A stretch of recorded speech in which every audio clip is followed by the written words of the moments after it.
इस क्वेश्चन में है identify the property that justifies.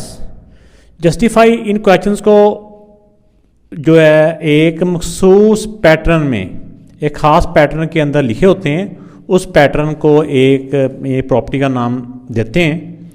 तो मुख्तलिफ जो पैटर्न्स हैं उनका मुख्तलिफ नाम दिए हुए हैं, इनको इनकी प्रॉपर्टीज़ का नाम कहेंगे। तो ये क्वेश्चन सॉल्व करने से पहले अगर हम इन प्रॉपर्टीज़ को, जो हमारी बुक के ऊपर डिफरेंट इनकी टाइप्स दी हुई हैं, ठीक है ना, ओकेलिटीज़ की भी हैं और इसमें जो इन ओकेलिटीज़ हैं उनकी, तो हम इक्वलिटीज़ और इन इक्वलिटी की जब प्रॉपर्टीज़ को पहले एक दफ़ा रीड कर लेंगे तो फिर ये क्वेश्चन हमारे लिए बहुत आसान हो गए। तो लेकिन मैं फिर भी आपको ये साथ साथ भी एक्सप्लेन करने की कोशिश करूँगा। और आइए देखते हैं कि ये जो इन्होंने जो दी हुई हैं इक्वलिटीज़ दी हुई हैं, इसकी कौन सी प्रॉपर्टी इनको जस्टिफाई कर रही है। अब इस फर्स्ट पार्ट में है, ये ब्रैकेट के अंदर एक पूरी ब्रैकेट है, इसको जब 1 से मल्टीप्लाई किया जाए तो जो कुछ भी ब्रैकेट के अंदर होगा या जो भी नंबर होगा, या किसी भी नंबर को जब 1 से मल्टीप्लाई किया जाता है तो वो नंबर वही का वही रहता है। ऐसे होता है ना। तो यानी वो नंबर, किसी भी नंबर को जब 1 से मल्टीप्लाई किया जाए वो नंबर वही का वही हो, तो इसको बोलते हैं आइडेंटिटी प्रॉपर्टी। इसमें क्योंकि मल्टीप्लाई हुआ है तो इसमें विद रिस्पेक्ट टू मल्टीप्लिकेशन, तो ये लिख दिया identity property with respect to multiplication. With respect to क्या मतलब होता है, यानी कि ये किस लिहाज से आइडेंटिटी प्रॉपर्टी है, क्योंकि ये एडिशन की भी होती है, लेकिन ये हमने लिखा क्योंकि ये मल्टीप्लाई करने से वो नंबर वही का वही रह रहा है जो कुछ ब्रैकेट के अंदर था, तो इसलिए विद रिस्पेक्ट टू मल्टीप्लिकेशन। या मल्टीप्लिकेशन के पूरे स्पेलिंग भी लिख सकते हैं, या ऐसे मल्टीप्लाई का साइन भी मैंने ये लिख दिया है, दोनों तरह से ही ठीक है। आइडेंटिटी का मतलब होता है कि वही का वही रहना, अपनी जो शनाख्त है, आइडेंटिफिकेशन को ना कायम रखना। तो इसको जब 1 से मल्टीप्लाई किया ये सारा वही का वही रह गया, ठीक है। तो ये identity property with respect to multiplication. Multiply में जब भी दो नंबर्स को मल्टीप्लाई करने से अगर आंसर 1 आ जाए, ठीक है ना, वो इन्वर्स प्रॉपर्टी होती है। Inverse property with respect to multiplication. ये इन्वर्स क्यों होती है, इसको हम ऐसे भी लिख सकते हैं कि जैसे एक 5 हो और 5 का अगर हम इन्वर्स करें तो ये बन जाता है 1/5, ठीक है ना। तो 1 को 5 से डिवाइड करें तो 0.2 ही होता है। तो अगर आपको ऐसे याद रह जाए तो भी ठीक है, तो नहीं तो आप ऐसे ध्यान में रखें कि जो भी दो नंबर्स को मल्टीप्लाई करने से अगर 1 आ जाए तो वो इन्वर्स प्रॉपर्टी होती है विद रिस्पेक्ट टू मल्टीप्लिकेशन। तो ये inverse property with respect to multiplication, ये नीचे मैंने डॉट लगा दिया, इसका मतलब वही है। थर्ड पार्ट में है, अब देखिए कि ब्रैकेट के अंदर, ये ब्रैकेट को आप एक नंबर समझें कि ये एक नंबर दिया हुआ है, जो कुछ भी है ये एक ही वैल्यू है, ये वैल्यू प्लस वाई है, फिर जो वैल्यू इधर बाद में थी दूसरी तरफ इक्वल से पहले आ गई, जो पहले थी वो बाद में चली गई, ठीक है।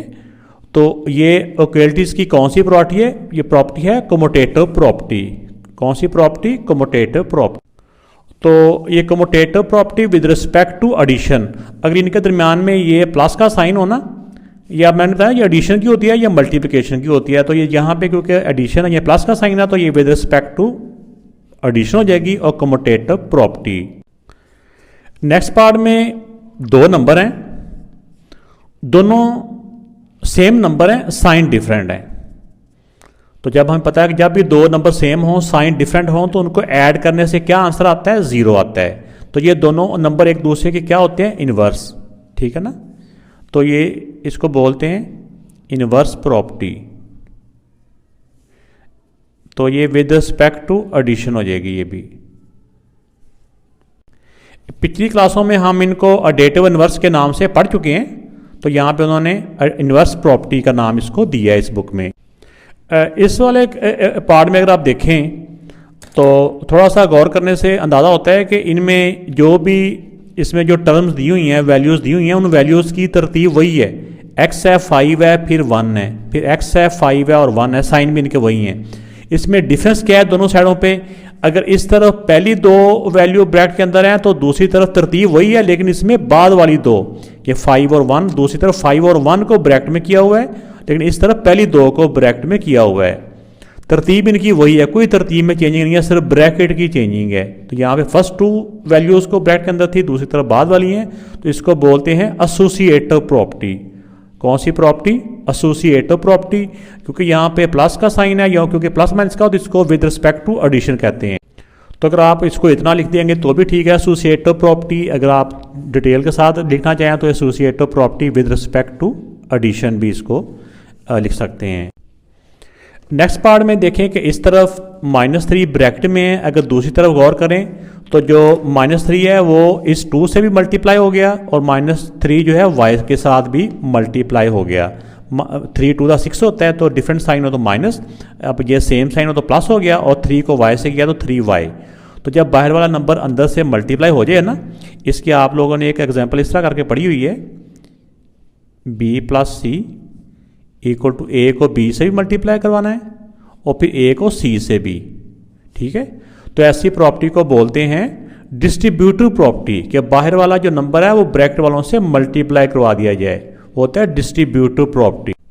तो इसको इतना ही लिख दिया तो काफ़ी है, वरना आप इसको डिस्ट्रीब्यूटिव प्रॉपर्टी, क्योंकि पहले मल्टीप्लिकेशन आता है तो हम इसको ऐसे करके भी लिख सकते हैं, distributive property of multiplication over addition. अंदर प्लस माइनस की ना, इसमें दो ही मैंने बताया ना, दो तरह के नाम होते हैं, या मल्टीप्लिकेटिव होता है या एडिशन होता है। तो ये होती है distributive property of multiplication over addition. तो ऐसे इसकी डिटेल के साथ भी इसको लिख सकते हैं, नहीं तो इतना भी काफ़ी है। इस तरह के क्वेश्चन सम टाइम MCQs में इस तरह के आते हैं कि वहाँ पे ये सारा ऑप्शन उन्होंने दिया होता है।